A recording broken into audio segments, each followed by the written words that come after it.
కొత్త బిజినెస్ కోసం ఆలోచిస్తున్నారా? ఈజ్ ఆన్ డిస్ట్రిబ్యూషన్ కోసం కాల్ చేయండి 9154729854. నమస్తే, welcome to iDream social spotlight with కవిత.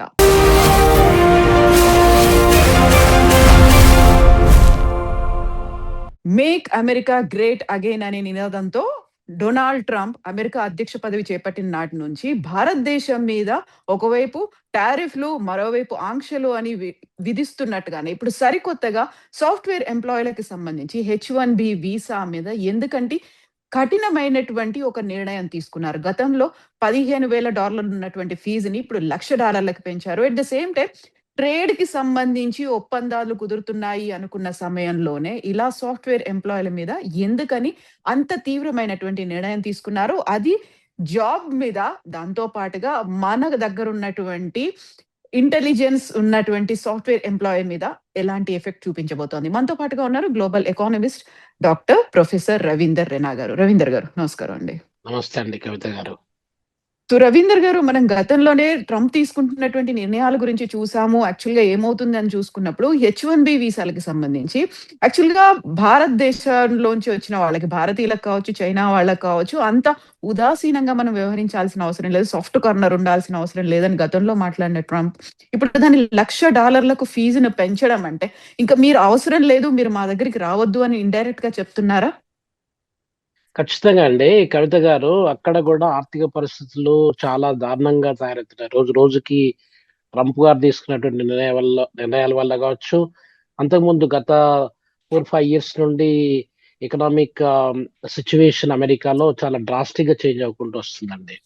వాళ్ళ దగ్గర అన్ఎంప్లాయ్మెంట్ రేట్ పెరగడం ఒకటి, తర్వాత వాళ్ళకు కూడా మేక్ అమెరికా గ్రేట్ అగైన్ అన్నప్పుడు అమెరికన్స్ కి ఉద్యోగాలు ఇవ్వడం అనేది ముఖ్యం అన్నమాట. మన ఇప్పుడు దాదాపు ఎక్కువ శాతం మీరు తీసుకున్నట్టయితే కవిత గారు 5.2 million పీపుల్ మన ఇండియన్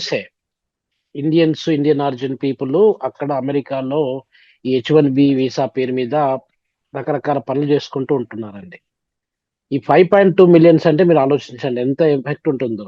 చైనీస్ కూడా వెళ్తున్నారు, బంగ్లాదేశ్, మిగతా ఆఫ్రికా నుండి రకరకాల కంట్రీస్ నుండి వెళ్తున్నారు. ఎక్కువ శాతము H1B వీసాలో పనిచేసే వాళ్ళు భారతీయులు మాత్రమే. సో దీంట్లో సాఫ్ట్వేర్ ఇంజనీరింగ్ ఒకటే కాకుండా ఇన్నోవేషన్స్ లో కావచ్చు, స్పేస్ టెక్నాలజీలో కావచ్చు, ఇంజనీరింగ్ ఏరియాలో కావచ్చు, రకరకాల ఏరియాలు, even human resource and health care ఏరియాలో కూడా చాలా మంది భారతీయులు పనిచేస్తున్నారండి. సో ఇలా పనిచేసినప్పుడు ఏమైతుందంటే కవిత గారు, ఇప్పుడు ఏ కంట్రీ అయినా, ఇప్పుడు నైజీరియాలో అయినా, మన ఇండియాలో అయినా, ఏ కంట్రీలో అయినా కూడా వేరే విదేశీయులు మన దగ్గరికి వచ్చి పనిచేయాలంటే వాళ్ళ మీద కాస్తో కూస్తో ఎక్కువ మొత్తంలో ఒక రకమైన ప్రొఫెషనల్ ట్యాక్స్, ప్రొఫెషనల్ ఫీజు అనేది వసూలు చేస్తారండి. వసూలు చేయడం వల్ల మనకు ఆ రకంగా రెవెన్యూ ఒకటి జనరేట్ అయిపోతుంది. రెండోది ఏంటంటే కవిత గారు, మనకు కొంచెము అంటే ఈ సీరియస్ పీపుల్, సీరియస్ కంపెనీస్ మాత్రమే మనము ప్రాబబ్లీ వాటి యొక్క స్టేబుల్ ఉన్న కంపెనీస్ మాత్రమే వాళ్ళు ఎంప్లాయీస్ ను రిక్రూట్ చేసుకోవడానికి ఆస్కారం ఉంటుంది. ఎవరు పడితే వాళ్ళు చేయడానికి ఉండదు అనమాట. అట్లాంటి వాటిని రెగ్యులేట్ చేయడానికి కొరకు ఈ వీసా మీద, అంటే వర్క్ వీసా మీద ఎక్కువ మొత్తంలో ఫీజు అనేది చాలా కంట్రీస్ వసూలు చేస్తూ ఉంటాయి. కానీ $15,000 నుండి $1,00,000 ఒకేసారి, దాదాపు $85,000 ఒకేసారి పెంచడం అనేది చాలా దురదృష్టకరమైనటువంటి విషయం అండి.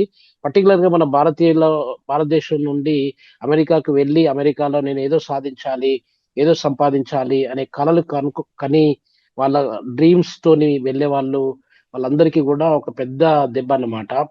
సో ఇది ఇలానే కంటిన్యూ అయినట్టయితే అమెరికన్ కంపెనీస్ పర్ ఇయర్, అది ఒకేసారి కాదు, వన్స్ ఆఫ్ పేమెంట్. ఇప్పుడు మనకి F1B వీసా ఎలా ఇస్తారంటే కవిత గారు, ఆల్మోస్ట్ 6 years పాటుగా F1B వీసా ఇస్తారంటే దాంట్లో భాగంగా ఫస్ట్ 3 years ఇస్తారు. ఆ 3 years తర్వాత మళ్ళీ ఒక 3 years ఎక్స్టెండ్ చేస్తారు అనమాట.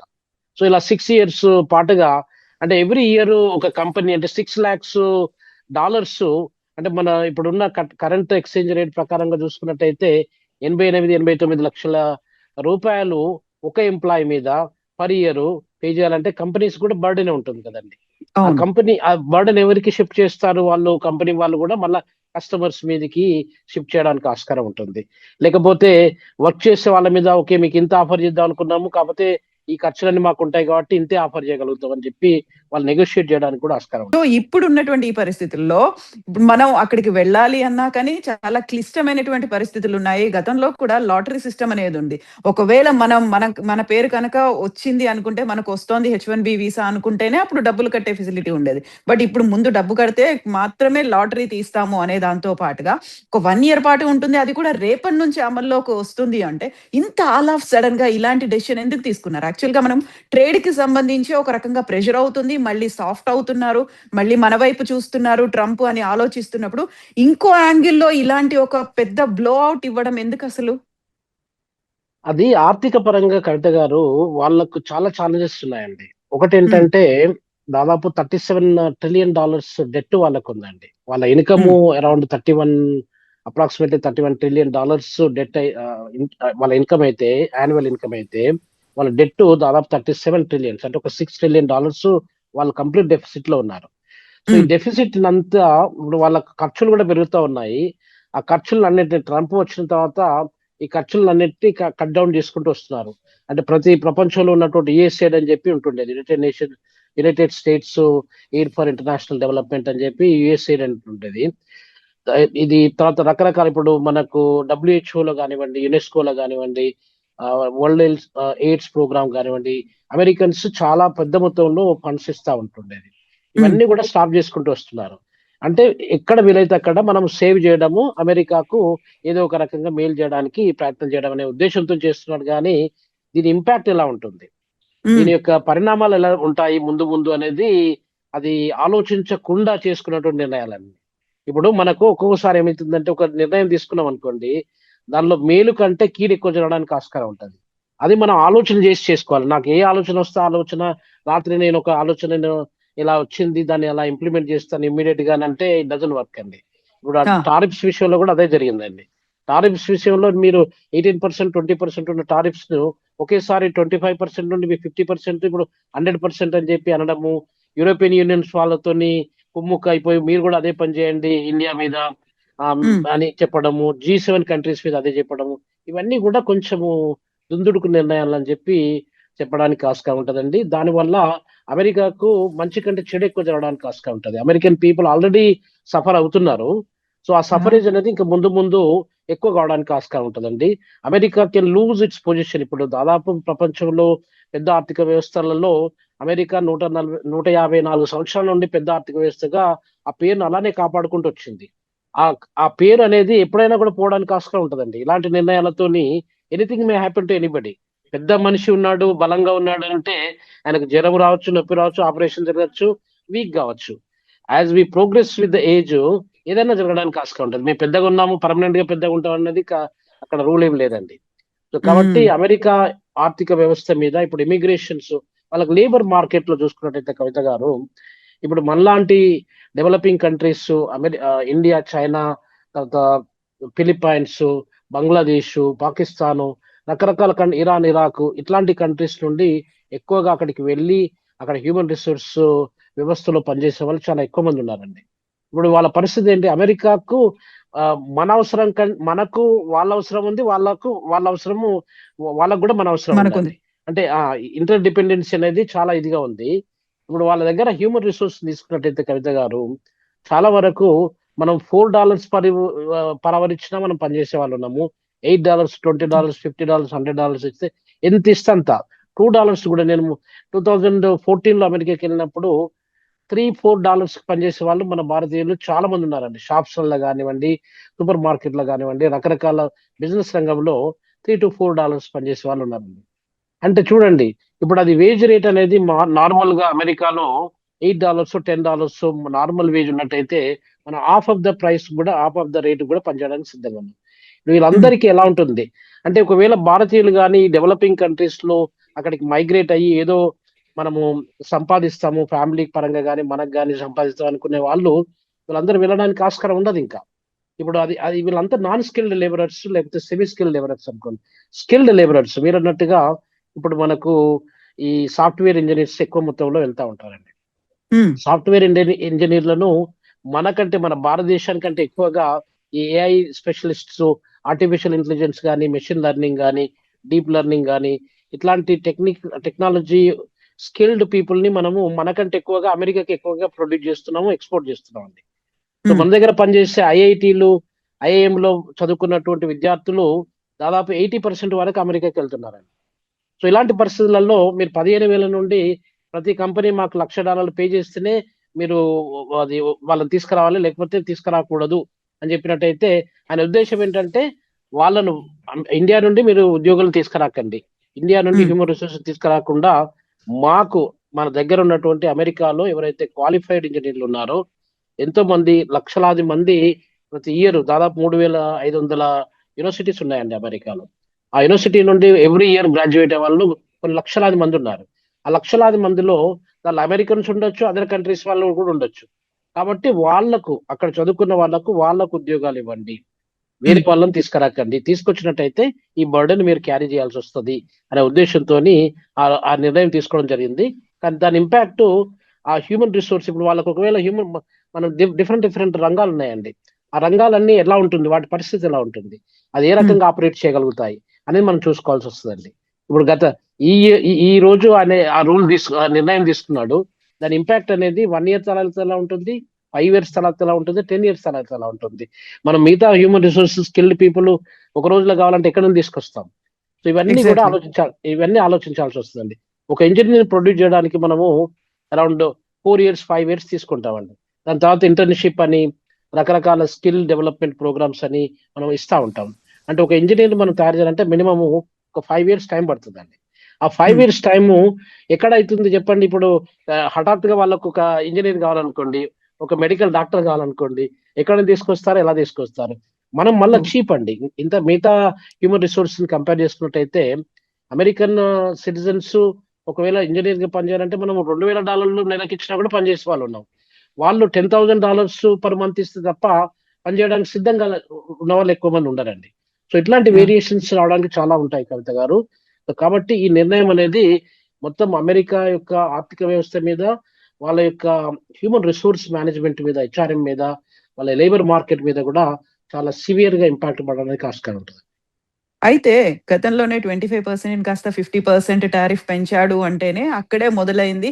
మనం ఎలుకలాగున్నాము, భారతదేశం ఏనుగులాగా ఉంది అని. ఇప్పుడు పరిస్థితి చూస్తుంటే మన హ్యూమన్ రిసోర్స్‌ని రాకుండా చేస్తున్నారు అనుకుంటే, అక్కడ మన దగ్గర ఉన్నటువంటి హైలీ క్వాలిఫైడ్ కావచ్చు, ఎక్విప్డ్‌గా ఉన్నటువంటి టాలెంటెడ్ పర్సన్స్ ఉన్నారా అనే దాంతో పాటుగా, ఇప్పుడు ఒకవేళ మన వాళ్ళు కనుక అక్కడి నుంచి భారతదేశం నుంచి యూఎస్‌కి వెళ్ళలేకపోయారు అనుకుంటే, అదర్ ఆల్టర్‌నేట్ కంట్రీస్ ఏమున్నాయి? లేకపోతే అలాంటి హైలీ టాలెంటెడ్ పర్సన్స్‌కి మన దగ్గర కూడా అలాంటి ఫెసిలిటీస్ ఉన్నాయా? ఇప్పటికే లే ఆఫ్స్ అనేవి చూస్తున్నాం మనం చాలా వరకు. గతంలో కంటే ఈసారి లే ఆఫ్స్ ఎక్కువొచ్చాయి. దీంతో పాటుగా ఏఐకి వాళ్ళు అప్‌డేట్ అవ్వలేకపోయారు అనుకుంటే దాంట్లో కూడా వెనకడుగు వేసే పరిస్థితి ఉంది. సో ఇప్పుడు ఉన్నటువంటి వీళ్ళకి ఆల్టర్‌నేట్స్ అంటే ఎక్కడ కనిపిస్తున్నాయి? ఏ దేశాలు వాళ్ళకి ఆఫర్ చేయడానికి ఉన్నాయంటారు? హ్యూమన్ రిసోర్స్ పరంగా చూసుకున్నట్టయితే అమెరికా అనేది దాదాపు 3rd largest populated country in the world అండి. అంటే మన ఇండియా నంబర్ 1, తర్వాత చైనా నంబర్ 2, అమెరికా నంబర్ 3 అండి. ఆ నంబర్ 3 అంటే దాదాపు 350 మిలియన్ల జనాభా, దాదాపు 35 కోట్ల జనాభా అక్కడ ఉన్నారండి.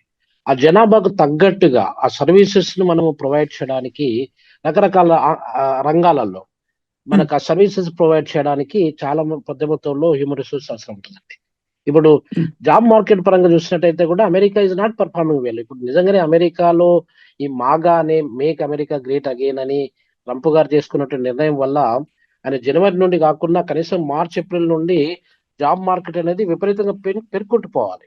వాళ్ళకి ఎస్టిమేటెడ్ జాబ్స్ ఉంటాయండి. పర్ మంత్ మనకు ఎంత రిక్వైర్మెంట్ ఉంది జాబ్స్ క్రియేట్ చేయడానికి, మనం ఎంత క్రియేట్ చేయగలుగుతాము, ఏ రంగంలో ఎక్కువ మొత్తంలో క్రియేట్ చేస్తాం అనేది ఎస్టిమేషన్ చేస్తూ ఉంటారండి, ఫోర్కాస్టింగ్ చేస్తూ ఉంటారు. ఆ ఫోర్కాస్టింగ్ ప్రకారంగా ఇప్పుడు మీరు మార్చ్ ఏప్రిల్ ఫస్ట్ క్వార్టర్ నుండి తీసుకున్నప్పటి నుండి ఇప్పటి వరకు, ఇప్పుడు గత 5 నెలల్లో తీసుకున్నట్టయితే ఎంప్లాయ్మెంట్ ఇండెక్స్ కానీ ఎంప్లాయ్మెంట్ స్టాటిస్టిక్స్ కానీ అంత ఫేవరబుల్ గా లేవండి, అంత డిసప్పాయింటింగ్ గానే ఉన్నాయన్నమాట. ఇప్పుడు మీరు ఒక మే స్టాటిస్టిక్స్ తీసుకున్నట్టయితే కవిత గారు దాదాపు 95,000 నియర్లీ 1 lakh జాబ్స్ వాళ్ళు క్రియేట్ చేయాలని చెప్పి ఒక టార్గెట్ పెట్టుకున్నారండి. ఎంత చేశారు వాళ్ళు? 19,000 మాత్రమే చేశారు. అంటే మీరు ఆలోచించండి, ఆల్మోస్ట్ నియర్లీ 80% జాబ్స్ వాళ్ళు క్రియేట్ చేయలేకపోయింది. అలాగే ఆగస్ట్ లో లాస్ట్ మంత్ లో ఎలా జరిగిందంటే దాదాపు 75,000 జాబ్స్ క్రియేట్ చేయాలని చెప్పి ఆగస్ట్ మంత్ కు మాత్రమే అని చెప్పి టార్గెట్ పెట్టుకుంటే 22,000 మాత్రమే చేయగలిగారు. ఏమైతుంది అక్కడ అంటే వాళ్ళ పర్ఫార్మెన్స్ అనేది 53,000 జాబ్స్ అనేది అక్కడ వాళ్ళు క్రియేట్ చేయలేకపోయారు. సో ఇట్లాంటి పరిస్థితుల్లో ఇప్పుడు మన ఇండియన్స్ ను కంప్లీట్ గా వాళ్ళను ఆపేసి ఇండియన్స్ రాకుండా మనం అమెరికాలో ఉన్నటువంటి వ్యక్తులతోనే ఈ పనులన్నీ సాధించాలంటే చాలా కష్టమవుతుంది. ఇంకొక పాయింట్ ఏంటంటే కవిత గారు, ఎక్కువ శాతము డిగ్రీలు, మాస్టర్ డిగ్రీలు, పిహెచ్డీలు చదివే వాళ్ళు అమెరికాలో చాలా తక్కువ మంది. మనము మన సర్వైవల్ కొరకు ఏదో ఒకటి చేయాలనే ఉద్దేశంతో మనం అక్కడికి వెళ్ళి చేస్తూ ఉంటాం తప్ప, అది అమెరికాలో నిజంగా నేను మాస్టర్ డిగ్రీ కానీ లేకపోతే బ్యాచిలర్ డిగ్రీ, పిహెచ్డి డిగ్రీ చేసి నేను ఏదో ఇన్నోవేషన్, సైన్స్ అండ్ టెక్నాలజీలో ఎక్కువ మొత్తంలో నేను ఏదో సాధించాలి, నేను ఏదో రీసెర్చ్ పరంగా కాంట్రిబ్యూట్ చేయాలనే వాళ్ళ సంఖ్య చాలా తక్కువగానే ఉంటుందండి. దాదాపు డిప్లొమా సర్టిఫికేషన్, గ్రేడ్ 12 అట్లా చేసినంటే ఇంకా వాళ్ళు అంతే అక్కడికే స్టాప్ చేస్తారు, ఏదో ఒక ఉద్యోగం సంపాదించుకుంటారు, ఆ ఉద్యోగంతో లైఫ్ అంతా వాళ్ళు రిటైర్ అవుతూ ఉంటారు. ఇప్పుడు ఈ టెక్నోక్రాట్స్, ఇప్పుడు మన దగ్గర గూగుల్ కానీ, మైక్రోసాఫ్ట్ కానీ, ఐబిఎం కానీ, మెటా కానీ, యాపిల్ కానీ ఇట్లాంటి కంపెనీస్లలో పెద్ద మొత్తంలో అదోబో అట్లాంటి కంపెనీస్ లో పనిచేయడానికి, టెక్ కంపెనీస్ లో పనిచేయడానికి ఎక్కువ మొత్తంలో ప్రొడ్యూస్ స్కిల్డ్ లేబరర్స్ అంతా మన దేశం నుండి ఎక్కువగా పోతా ఉంటారు. ఇప్పుడు మనకు ఉదాహరణకు మీరు చూసుకున్నట్టయితే ఇప్పుడు దాదాపు 2022-23లో కవిత గారు 2,70,000 మంది మన భారతీయ విద్యార్థులు అమెరికాకు చదువుకోవడానికి వెళ్ళారండి. అదే లాస్ట్ ఇయర్ 2024-25లో స్టాటిస్టిక్స్ పరంగా తీసుకున్నట్టయితే కవిత గారు ఆల్మోస్ట్ 3,31,000 మంది అక్కడికి వెళ్ళారండి. అంటే ఈ COVID-19 వచ్చినా గానీ, ఇన్ని రకరకాల టెన్షన్స్ అక్కడ క్రియేట్ అయిపోయినా గానీ, అంటే అమెరికాకు ఇండియా నుండి వెళ్ళే వాళ్ళ సంఖ్య పెరుగుకుంటూ వస్తుంది. దాదాపు 26-30% ఆ లెవెల్లో పెరుగుకుంటూ వస్తుందండి. ఈ పెరిగినప్పుడు వాళ్ళు ఎందుకు వెళ్తున్నారు? ఇక్కడ ఉద్యోగాలు లేక అనే వాళ్ళు కొద్ది మంది ఉంటే, అక్కడ ఉద్యోగాలతో పాటు అమెరికాలో నేను పెద్ద మొత్తంలో సంపాదించాలి. ఇక్కడ ఒక టెక్నాలజికల్ ఇంజనీర్, బీటెక్ చేసిన ఇంజనీర్ కి 50,000 నుండి 70,000 లక్ష రూపాయల జీతం కూడా రాకపోవచ్చండి. అదే ఇంజనీర్ అక్కడ చేసినట్టయితే 10,000 నుండి 20,000 కూడా రావడానికి ఆస్కారం ఉంటుంది పర్ మంత్. సో ఇట్లాంటి ఆశలతోని ఏదో సాధించాలనే ఉద్దేశంతో మన భారతదేశం నుండి అక్కడ మ్యాథమెటిక్స్ లో కానీ, సైన్స్ టెక్నాలజీ ఇన్నోవేషన్ లో కానీ, ఇంజనీరింగ్ లో కానీ, సాఫ్ట్వేర్ టెక్నాలజీలో కానీ ఎంఎస్ చేయడానికి కొరకు వెళ్ళే వాళ్ళ సంఖ్య విపరీతంగా పెరుగుకుంటూ వస్తుంది. ఈ పెరిగినప్పుడు అమెరికన్ యూనివర్సిటీలకు మనకు బిలియన్స్, దాదాపు 30,000 కోట్ల రూపాయల ధనాన్ని భారతదేశం నుండి అమెరికాకు మనం పంపిస్తున్నాం. అసలు యాక్చువల్లీ ఇనిషియల్ స్టేజ్ లో మనము డబ్బులు పంపిస్తేనే గానీ మన విద్యార్థులు, మన పిల్లలు చదువుకోవడానికి ఆస్కారం లేదు కదండి. సర్వైవ్ కాలేరు. తర్వాత కొద్ది రోజుల తర్వాత వాళ్ళు ఏదైనా పార్ట్ టైం ఉద్యోగాలు చేయడానికి వాళ్ళకి F1 వీసా అలో చేస్తుంది. దానిలో భాగంగా కాస్తో కూస్తో వాళ్ళు పార్ట్ టైం జాబ్ చేసుకుంటూ సంపాదించుకుంటూ చదువుకుంటూ ఉంటారు. అది వేరే విషయం. యావరేజ్ గా ప్రతి స్టూడెంట్ అండి మన భారతదేశం అంటే 3,31,000 మంది విద్యార్థులు ఎవరైతే మన భారతదేశం నుండి ఈ మధ్య కాలంలో లేటెస్ట్ స్టాటిస్టిక్స్ ప్రకారం వెళ్ళారో, వాళ్ళు యావరేజ్ గా $1,000 నుండి $2,000 పర్ మంత్ వాళ్ళు ఖర్చు పెడతారండి.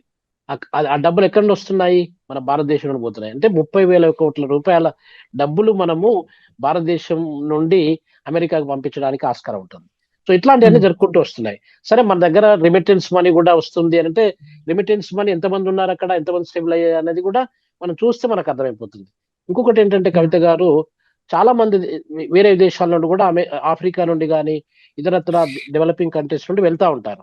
వాళ్ళ ఉద్దేశం ఏంటంటే అక్కడ మాస్టర్ డిగ్రీ కంప్లీట్ చేసుకోవడము, మళ్ళీ తిరిగి రావడం అనేది మనం ఆలోచిస్తూ ఉంటాము.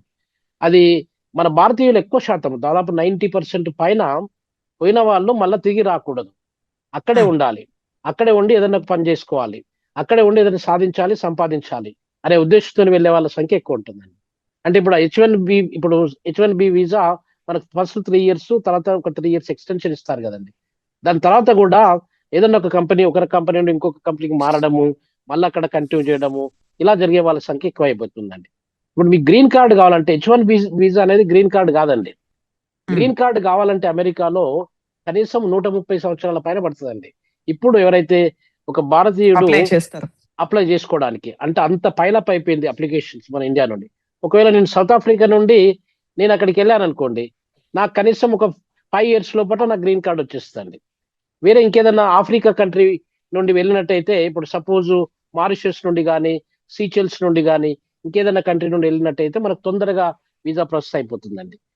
అదే మన Yeah. భారతదేశం నుండి పాపులేషన్ ఎక్కువ ఉంది, ఎక్కువ డిమాండ్, ఎక్కువ అప్లికెంట్స్ వెళ్తున్నారు కాబట్టి మనకు గ్రీన్ కార్డ్ రావడానికి అంత టైం పడుతుందండి. సో కాబట్టి ఇట్లాంటి పరిస్థితులలో ట్రంప్ తీసుకున్న నిర్ణయం కవిత గారు చాలా పెద్ద మొత్తంలో వాళ్ళ యొక్క కంపెనీస్ మీద కానివ్వండి, వాళ్ళ ఎంప్లాయ్మెంట్ వ్యవస్థ మీద కానివ్వండి, వాళ్ళ యొక్క మామూలుగా ఉన్నటువంటి ఆపరేషన్స్ అంటే మున్సిపల్ సర్వీసెస్ కావచ్చు, రెగ్యులర్ గా ఏ సర్వీసెస్ ఏ రంగంలో అయినా కూడా ఆ సర్వీసెస్ అన్ని కూడా చాలా ఎఫెక్టివ్ అవడానికి ఆస్కారం ఉంటుంది.